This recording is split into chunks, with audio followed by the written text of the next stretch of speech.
Order as it's 6:30. Sean will be here at some point, but it might be a few minutes, so we'll just go ahead and get started. Welcome guests. Do we have anyone? We do not. Forum? Okay. Do I have a motion to approve the agenda? I'll make a motion, we approve the agenda. Have a second? I'll second.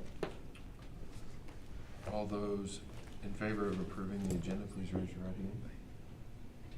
All those opposed, motion passes. Oh, okay. Oh, I'm out of order. Open forum, we already talked about that. Consent agenda. Do I have a motion to approve the consent agenda, which consists of regular open session minutes from November?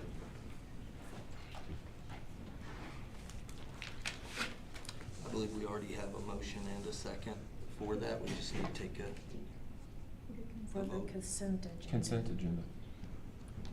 Oh, no, we approved agenda. Oh. Now we need to approve the Oh, consent. okay. Sorry. Is that just for the code? So I need a motion to approve the consent agenda. So moved. Okay. Second? I'll second. Okay. All those in favor, please raise your right hand. I'm abstaining because I wasn't here. Okay. Naomi, oh, I need to abstain too. Okay. Motion passes. Transfer and payment of bills, and I will transfer this to Sean. Any questions on transfer and payment of bills? I was gonna ask about, on the account balances, Yeah. there was a dip from September to October, and then it came back up on November. And I'm guessing that that has to do with payment, construction payment, but. Yeah. Okay. So we transfer out of, we'll keep that general fund account pretty low. And so we have a meeting the 15th of each month where we take a look at our outstanding checks, what's being signed today, along with payroll. And that gets pretty low, and we only transfer the minimum amount to cover our bills, plus we give ourselves about $250,000 of cushion there. And that's just to keep about $3 million circulating, earning at a higher rate for us. So you'll see some undulation through the end of this project, and it's because we're keeping as much as we possibly can in that higher yield account. Okay. Good to know. I had a question, more of a question about, is it installed, the digital alumni wall? I saw we got charged for it. Has it been installed? It has not. We've just literally made that order. We discussed shipping maybe a week or two ago. Billy negotiated a combination of shipping because they were going to charge us about $600 or $800 to do separate shipping. So we got that to combine. It will not likely be installed until probably late spring or early summer. Yeah. Yeah, I saw that. Excited. I noticed my time last night at Fayette, they have one of those Yeah. in the lobby. They're getting pretty popular. We'll have one in the field house where our current alumni classes are, and then we'll have one in the secondary building there in the cafeteria, right outside what will be the activities office. So there'll be two of those. It'll take a little bit longer to do that because we're going to upload those things from scratch. Every yearbook, every class picture. It should be impressive once we're finished. All right, any other questions? Can I get a motion to approve the transfer and payment of bills? I'll make a motion to approve the transfer and payment of Can I get a second? I'll second. Further discussion? Hearing none, all those in favor, raise your right hand. Opposed, the same. Motion passes.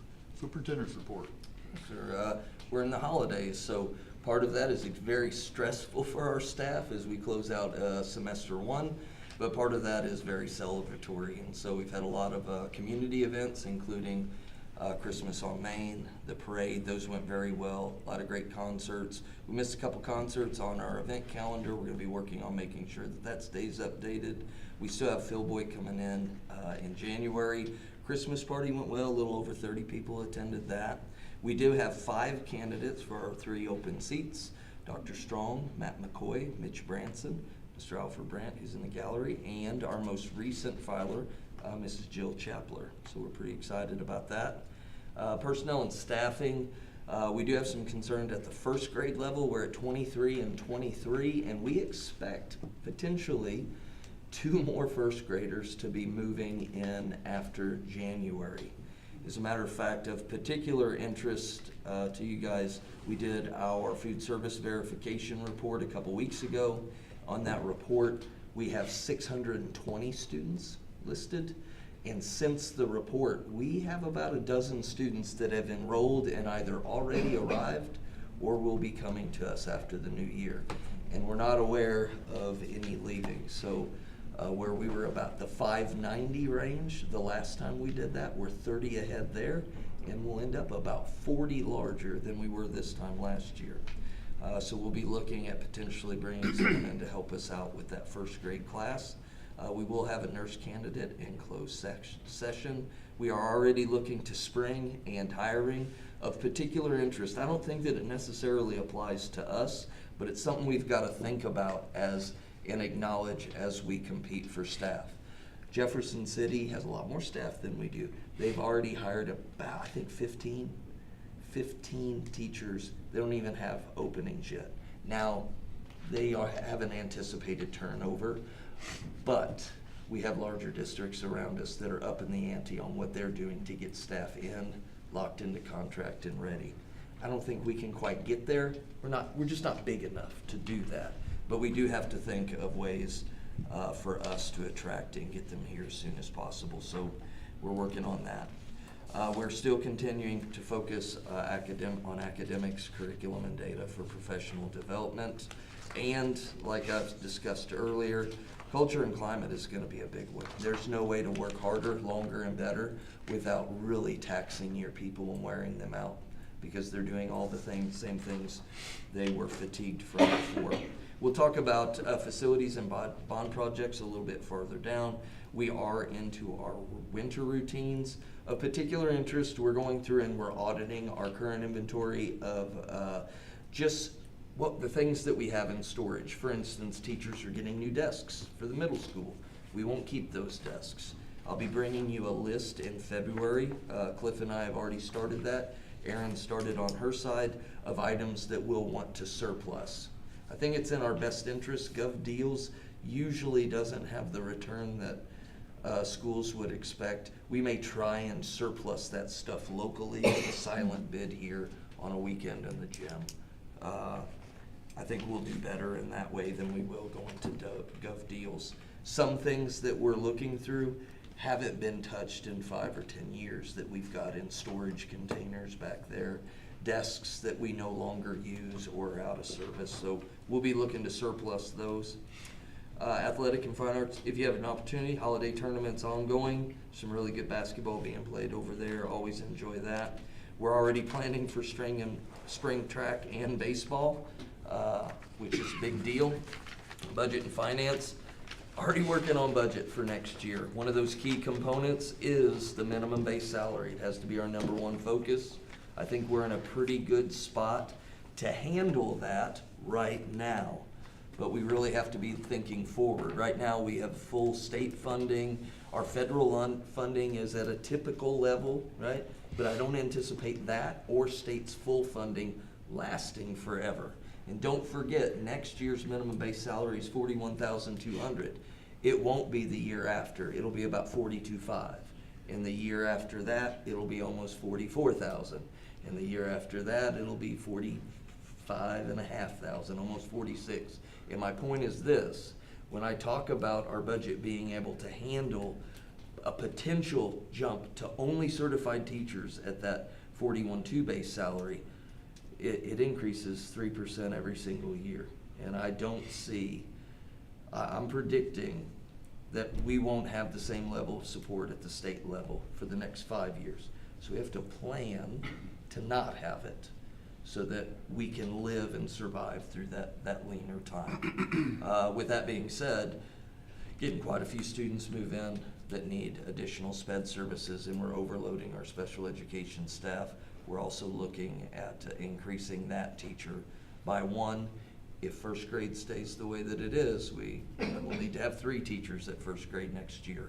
Very quickly, we get to 125,000 in total expenses, just that quickly. Really about 100, depending on who we hire.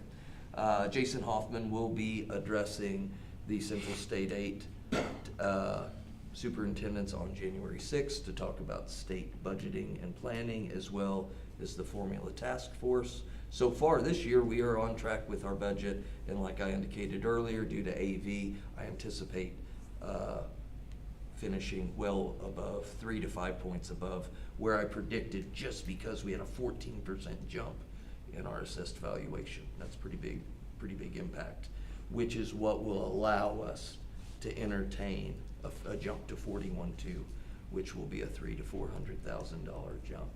And we're looking at 90 to 110,000, depending on who our staff is, to decompress at 41.2 plus 3% every year after. So we're definitely under some budget pressure, but I think we've got some room to at least address that. We have other things that may come our way. We have to prepare for that, but I think we're in a good spot right now. A lot going on. All right, any questions? Mr. James, Yes, sir. how is that going to impact the balances and the reserves? So when we're talking about spending an additional $300,000 a year, because 41.2 is a $4,200 increase across the board once you decompress the schedule. Right now we have 58 teachers. We need another first grade, that's 59, and if we have a sped teacher, that's 60. So 60 times the money at 40,100, you get about 260,000 plus the 14% that we pay to match that increase in things like retirement, federal taxes. You're looking at 300,000 at a minimum just to do that. And so 300,000 represents about a 4% increase to our expenditures over next year. And so when you consider being at or near 40%, that means we have about 3 years under current circumstances before that'll get us remotely close to our padded 30% fund balance, if that makes sense. So we have 3 or 4 years to figure that out before we start eating away. Now we'll have some assessed valuation, cross your fingers, increases along the way, but some other things we've got to consider. If the AV goes up, but we pass an umbrella for our senior citizens for taxes, then that's going to cut into our proceeds at the county level. And so we'll be fine for 3 to 5 years with that. There is no way, though, that's talking 3 to 5 years, where the minimum base salary increases by 3% every year. So we're going to be fine, but we have to acknowledge that that just gets us to last place, the minimum, and we've got a 3 to 5 year time clock on our budget and its health. And I think we'll have the room. I think we'll be fine. We don't have a choice anyway to get to 41.2. I mean, it's already in law. I heard on the news that the state was anticipating a 2% less income this year. I know at the state level they've asked, I may not have the intervals correct, it's been a while, but I believe that departments at the state level have been asked for 5, 10, and 15% budget cut predictions, meaning show me your plan. If you have 5% less money, show me your plan 10 and 15. So we have to prepare for that, which is part of the volatility in my notes here for the board. I said, hey, we're gonna have some changes at that level, so everything is fine as is. We'll be okay, but we have to be prepared. That means that we may have to shuffle some priorities around as we go down the road the next 2 or 3 years. You know, just pull back in a few areas, if that makes sense. But it is definitely a game of strategy. Thank you. You're welcome, sir. Other questions?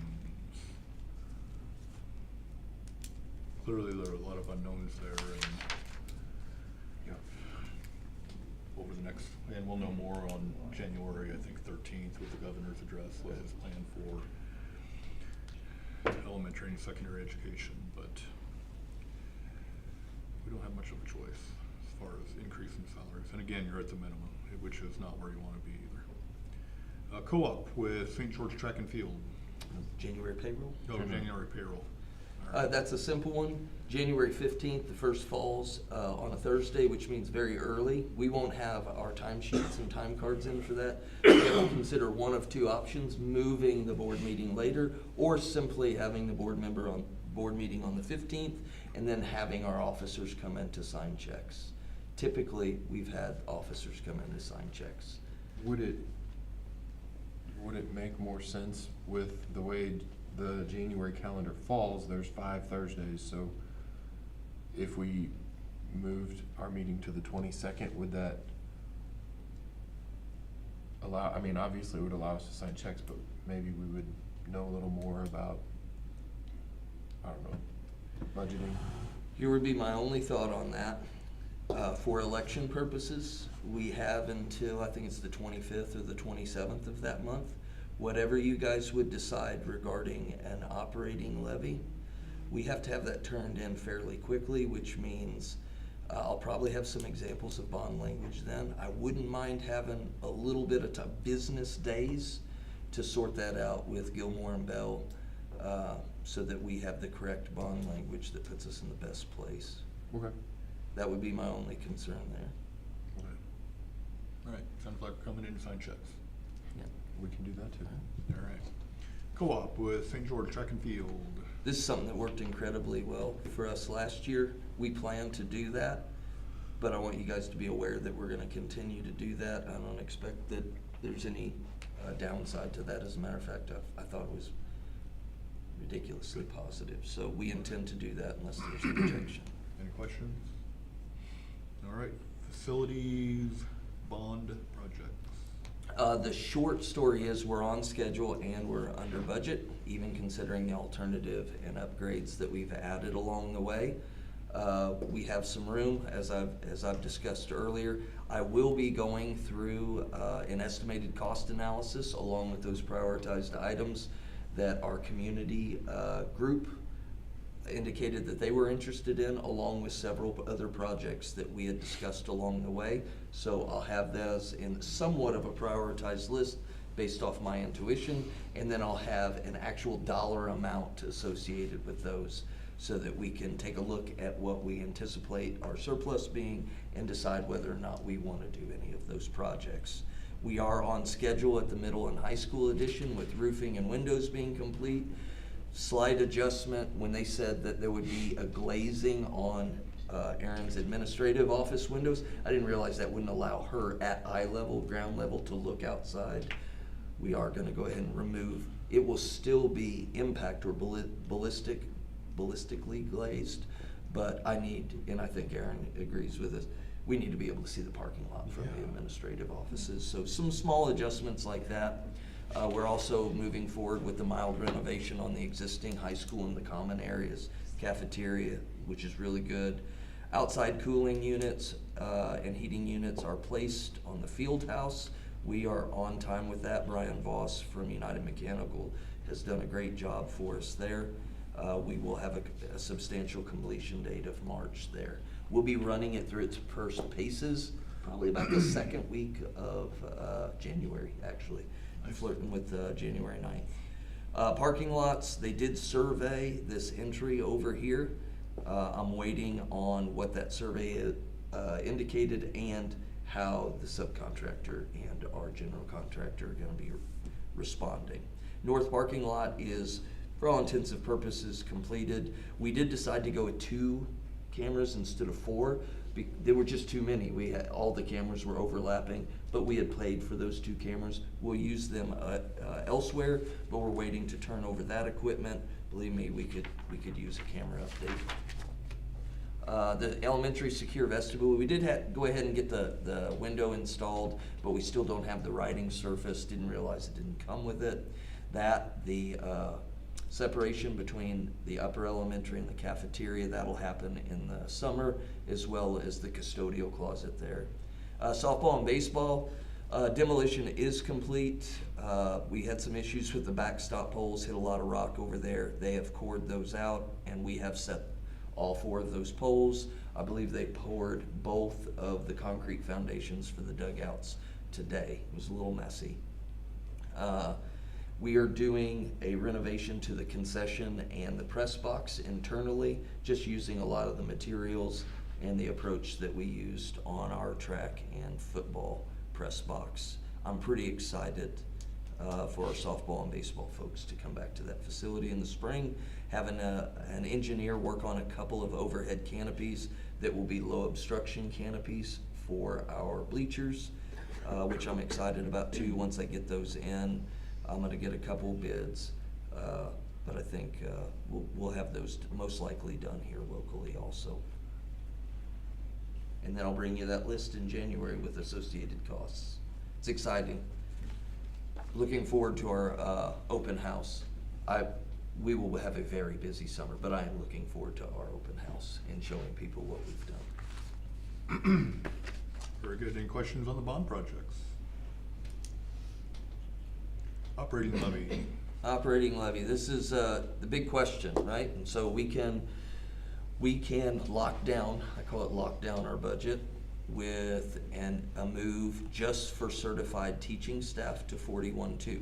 But that does not change our base for all of our hourlies whatsoever. Doesn't affect our off pay scale folks whatsoever, but we will be locked down with that. We can survive that on current terms if nothing changes, but I believe we are gonna look at state cuts. I do believe.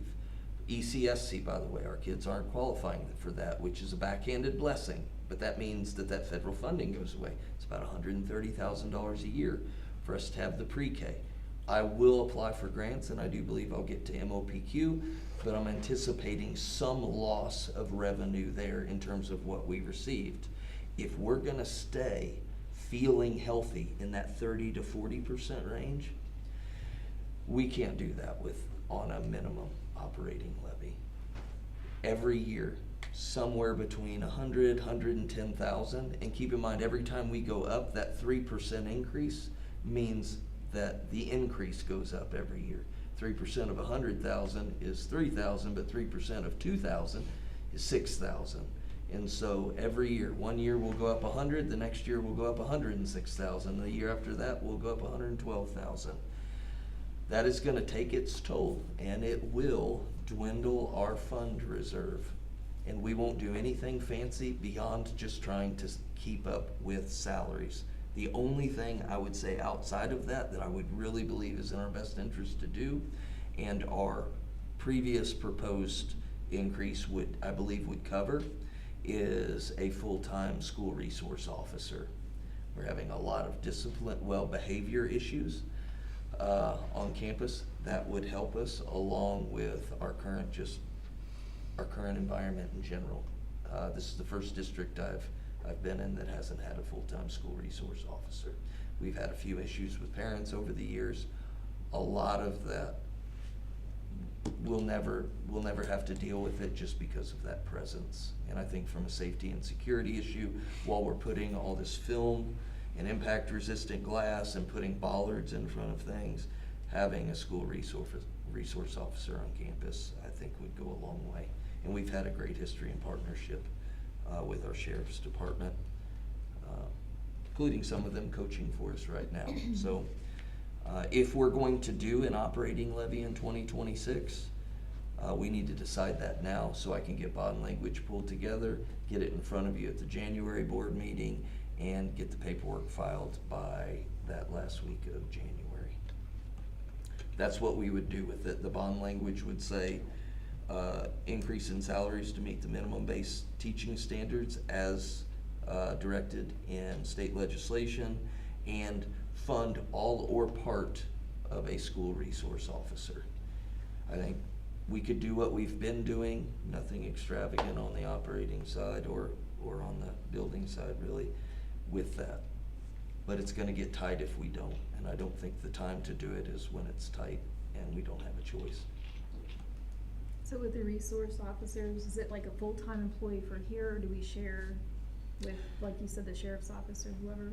Well, they would be full-time here. It's up to the agreement, but what I'm going for is they would be full-time here. They would be at our events, would be part of it, but then on the summer, like they would go on the road I for just the didn't know if sheriff's. we were like anticipating a full-time salary, or it's like a part-time thing.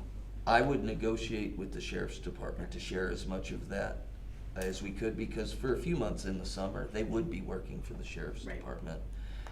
But as far as our school year, I would want them here full-time with us. So, I'm just gonna say concerns, you know, in the community and everything we've seen, you know, assessed evaluation are increasing on taxpayers. We're seeing we got over a 30% increase with the bond, to the levy. Taxes are creeping up pretty high, so I think there's a concern there within the community about that 50-cent tax levy, 50-cent increase in tax levy. It is not a great time to be asking anybody for anything. I think I used this example in our admin meeting today. I do the oil change on my wife's car. I do it. Cost me $73 in oil and filter, and I just don't know what to think about that. That would have been a Chevy house oil change, you know, 10 years ago, and now if I just buy it from Park City, it costs me $73 on a little car. I definitely understand that. It is a matter of presenting you guys with the options and our community, and you make the decision. We're gonna do the best we can with whatever we're given. Other comments?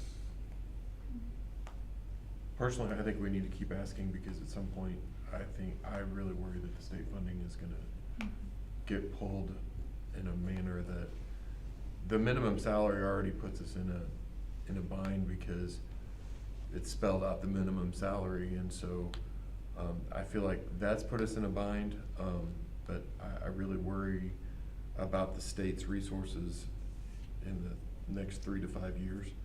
And so I would rather we be proactive about this now, rather than have a tight budget and have to do it after the fact.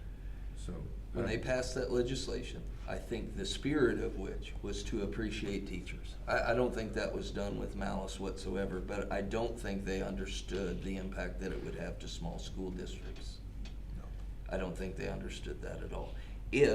Now we would still be focused on salaries. We would still be focused, but we would have a lot more time, and we wouldn't have seen all the districts around us jumping up, like Eugene, Harrisburg, Tipton tried for an operating levy increase 6 or 7 years in a row before they got it there. I think the second election of their 7th year this past year, and they're moving already. And so we're seeing people around us move to that. I'm concerned that we're not going to be competitive. And when you look at, I looked at our demographics on, I forget the website, but it's kind of a watchdog website.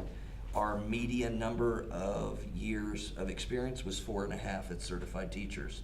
And there was a graph showing the number of our teachers over 4.5 years, right? Well, to get an 8-year teacher, they make the same as a year 2 teacher. That's what our salary schedule looks like right now.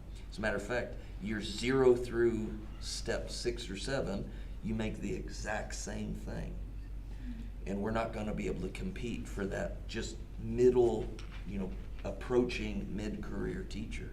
Man, those are some of your best teachers that, in my opinion, that you get that 8 to 20-year teacher, that's the sweet spot. You still have some energy, but you've learned a few things, you have some experience. We're completely not competitive in that area right now. You may not know this, what's Jeff City's starting salary? It's over 42.5 rings a bell, but they're going up again next year. I think they're gonna be at maybe 43 or 44 is what I've heard, but I think it's 42.5 right now. I think Harrisburg is 43. They're in our conference. But they were over 40 long before this. Where are you guys at over there in Bell? Brad, sorry to put you on the spot. 41.5. 41.5, Owensville. Without that's last year. They're higher. So we raised this year. I think they're around 42. Yeah, great. But guys, we have a really good school district. But I'll tell you, unless you just have roots here, the first thing they're gonna do is pull up our salary schedule and look. They are. That's their first step. And we don't look good in that respect. And I do think it's part of messaging too. We need, like I say 41.2, I would really wanna, let's just do 41,250 so that we can say, it'll cost us a couple $1,000s a year more, which is relatively nothing in the great scheme of things, but I think messaging is important. We've got to prioritize and communicate our value for the people. I mean, you can look at me for improvement in the classroom, you can look at Aaron, you can look at Amy, Billy, but all that improvement will come with our support and leadership, but that shovel work will be done by teachers. Hiring the best teachers you can get is the secret. So, to sum it up, the only way we're not on the bottom of the pile with regard to salaries is increase in operating levy. There's no other way to do it. That will get us to the minimum and maybe $50 to $100 over it. Which still isn't very good, No, it's not. even with the 50 Even with cent. the levy, yeah. Yeah. Honestly, to be on a minimum operating levy for the last couple decades and to do as well as was done is a little Christmas miracle, I'm telling you. I mean, and I think we've done a lot with that, and we are gonna survive without it. We'll figure out what to do, but we can't figure out what to do and then say, well, man, why aren't the classrooms moving a lot? Why is our culture and climate really struggling? When you send that message over and over again, it is awfully hard to get your breadwinners, and your breadwinners are your teachers, excited in any way, shape, or form. And constantly, man, we've been asking them to do a lot more every single day. And ask them to do a lot more, ask them to do a lot more, and we're $4,100 below the state minimum. That is the problem. All right, any further discussion on that? If we're gonna have rigor in the classroom, you have to have continuity among the faculty. You've got to keep the people. What I think anybody's hear gonna argue that. is Mr. Hunt is available for retire rehire.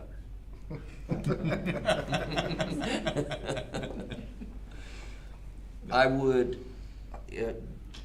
we don't need to vote on it, but I would like to bring you guys some bond language next month, and if it gets voted down, it gets voted down. I can only tell you what we need and give you my best evaluation of what will put us in the best place possible. I completely get that. I'll have 20, 30, 40, 50 cent options if that's what you want and what can be done with each of them. And then very happy to help. And in your discussions with superintendent, so if you ask for 20 cents or 50 cents, it really doesn't matter. The If it's gonna overwhelm- fail, it's gonna fail. If it's gonna pass, it's gonna pass. That's been the overwhelming consensus from superintendents that have done this a lot longer than me. I had. All right, any further discussion? We have no action items. Do we need to take a vote on, You'll vote on it in January. Okay. And I'll just have everything ready so that you can vote as is. All right. The next regular meeting will be January 15th at the same time. With that, I will entertain a motion to adjourn to closed session. I move we adjourn to closed session in pursuant of RSMO 610.021 ASD subsections relative to personal identifiable employment information, personnel actions, legal actions involving public body and/or privileged communications among that body and its representatives or attorneys. Can I get a second? I'll second. Roll call vote. Brad? Yes. Lori? Yes. Naomi? Yes. Mark?